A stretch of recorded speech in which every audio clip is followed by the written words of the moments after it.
Ma'am जैसे कि आपने बोला कि ये तो बड़ा धर्म संकट वाला क्वेश्चन है कि बी फार्मा और डी फार्मा ये नहीं बोलूँगा कि बी फॉर्म खराब है या डी फॉर्म अच्छा है, डी फॉर्म खराब बी फॉर्म नहीं। कि क्या डी फार्मा वाले स्टूडेंट्स तो थोड़ा सा जॉब अच्छा मिलेगा और अपॉर्चुनिटी भी बढ़ेंगी। बायोलॉजी से 12th क्लास कर रखा है बी फार्मा या डी फार्मा कौन सा सिलेक्ट किया जाए? तो उसको आप क्या कौन सा करियर उसे चूज करना चाहिए? बहुत टफ क्वेश्चन पूछा है आपने कि ये hello dear students, welcome to PW pharma. स्वागत है आप सभी का पीडब्ल्यू फार्मा के इस चैनल पे। तो आज मैं स्वागत करना चाहूँगी डॉक्टर अमित वर्मा सर का फार्मा टॉक के अंदर। तो आज हमारा बहुत ही इम्पॉर्टेंट टॉपिक है जो कि स्टूडेंट्स की क्वेरी होती है कि बी फार्मा और डी फार्मा कौन सा कोर्स सेलेक्ट किया जाए, कौन सा कोर्स चूज़ किया जाए करियर के लिए। तो चलिए, स्वागत है doctor Amit Verma sir thank you आपका यहाँ पे। Thank you so much ma'am. तो मैम जैसे कि आपने बोला कि ये तो बड़ा धर्म संकट वाला क्वेश्चन है कि बी फार्मा या डी फार्मा कौन सा सिलेक्ट किया जाए, क्योंकि ये दोनों ही कोर्सेज हैं, बड़े अच्छे कोर्सेज हैं।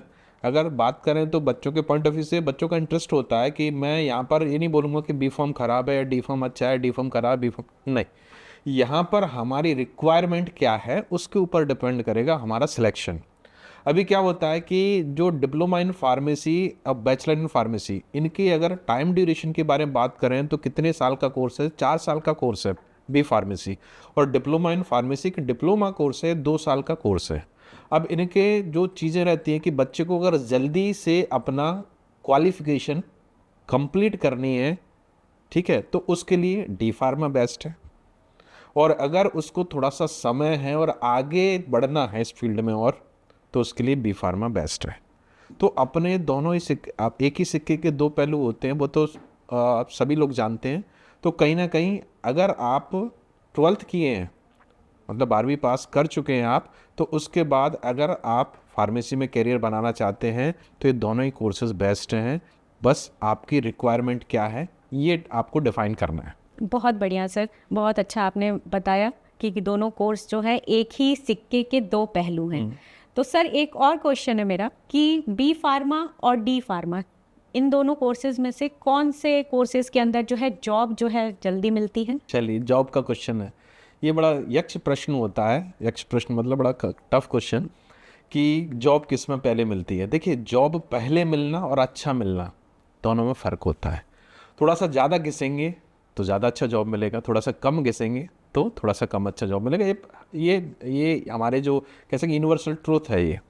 तो यहाँ पर डिप्लोमा इन फार्मेसी जैसे मैंने आपको बताया 2 साल में हो जाता है, बी फार्मा 4 साल में। ऑब्वियसली बात है कि डी फार्मा में जो डी फार्मेसी के बाद जो जॉब मिलेगी वो जल्दी मिलेगी, लेकिन हो सकता है कि उसका जो पे स्केल हो वो कम हो।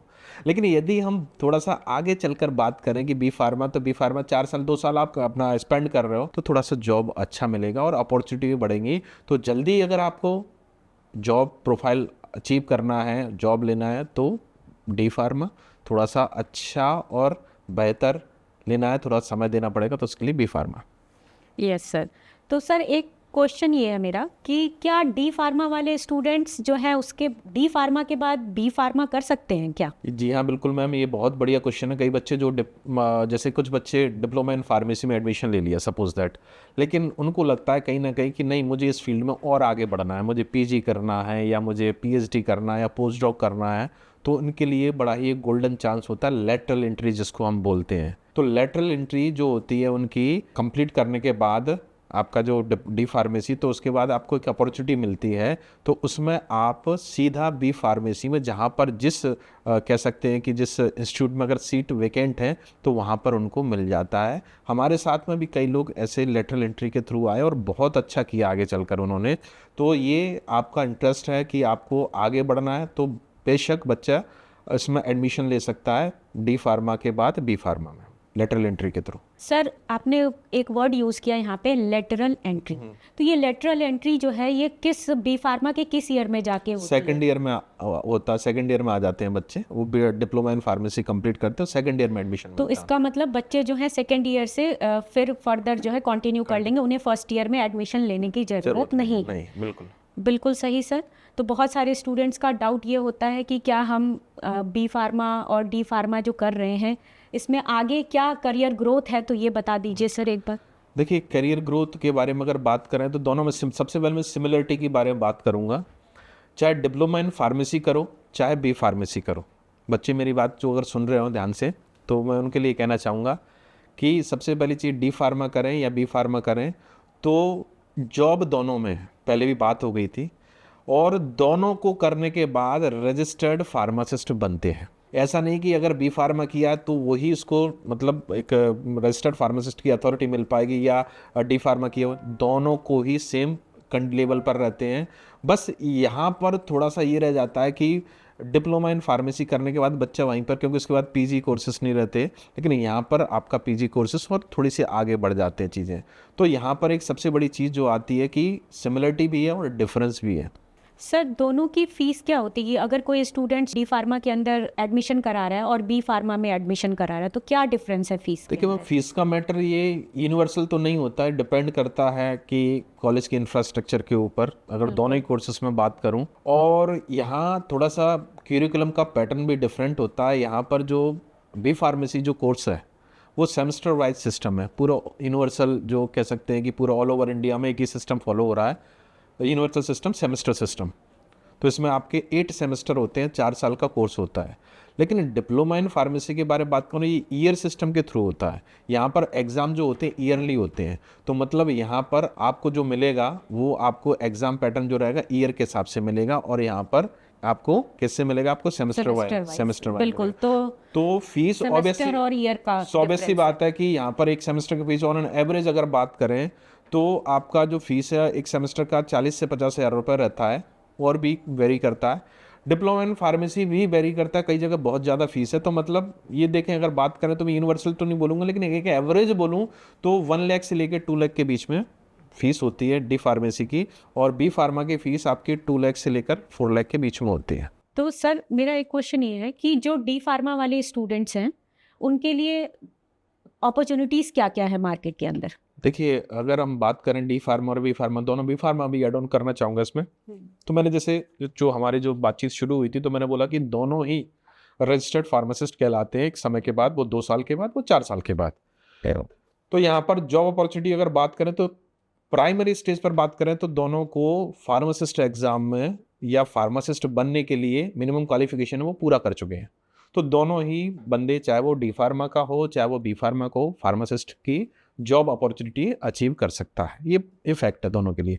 हाँ, लेकिन अगर बी फार्मा में बात करें, एडिशनल बोले बी फार्मा करने के बाद क्या फ़ायदा है, तो बी फार्मा करने के बाद फ़ायदा ये होता है कि ड्रग्स इंस्पेक्टर का जो एग्ज़ाम होता है वो आपका बी फार्मा वाला ही दे सकता है, डी फार्मा वाला नहीं दे सकता। तो एक रेस्ट्रिक्ट हो जाता है वहाँ पर कि डिप्लोमा इन फार्मेसी जो करता है केवल फार्मासिस्ट ही बन सकता है। फार्मासिस्ट किसी भी लेवल पर हो सकता है, कम्युनिटी लेवल पर हो सकता है, हॉस्पिटल लेवल पर हो सकता है, वो आपका इंडस्ट्रियल लेवल पर हो सकता है। मतलब क्योंकि क्वालिफिकेशन, एक जनरल जो क्वालिफिकेशन वो पूरा कर चुका है।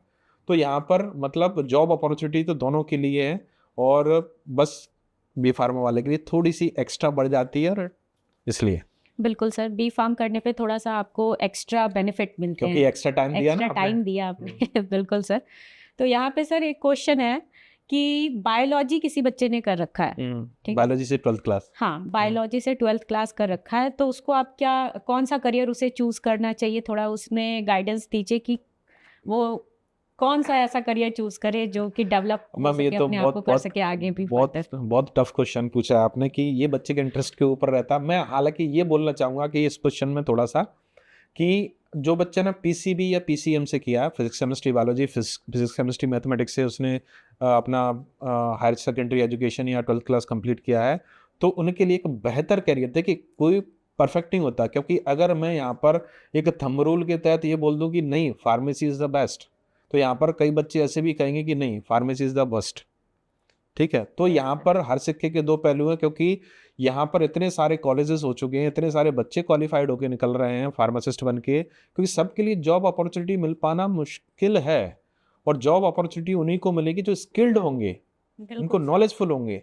तो यहाँ पर मैं इनको एडवाइज कर सकते हैं कि बेटा कि एक आपके लिए, अगर मान लीजिए किसी दूसरी स्ट्रीम में आप नहीं जाना चाहते, आप मेडिकल साइंस में अपना करियर बनाना चाहते हैं, तो और एक बहुत नोबल प्रोफेशन है फार्मासिस्ट का, आप डायरेक्टली कहीं ना कहीं व्यक्ति के हेल्थ से, स्वास्थ्य से जुड़े हुए हो, जैसे डॉक्टर्स होते हैं, तो आपके पास अगर नीट में नहीं हुआ तो आपका सेकेंडरी ऑप्शन हो सकता है आपका फार्मासिस्ट बनना, और ये कहीं ना कहीं एक मानव जाति के लिए आप एक भविष्य में, फ्यूचर में एक बहुत अच्छी सेवाएं देंगे, तो ये बहुत नोबल प्रोफेशन कहलाएगा आपके लिए।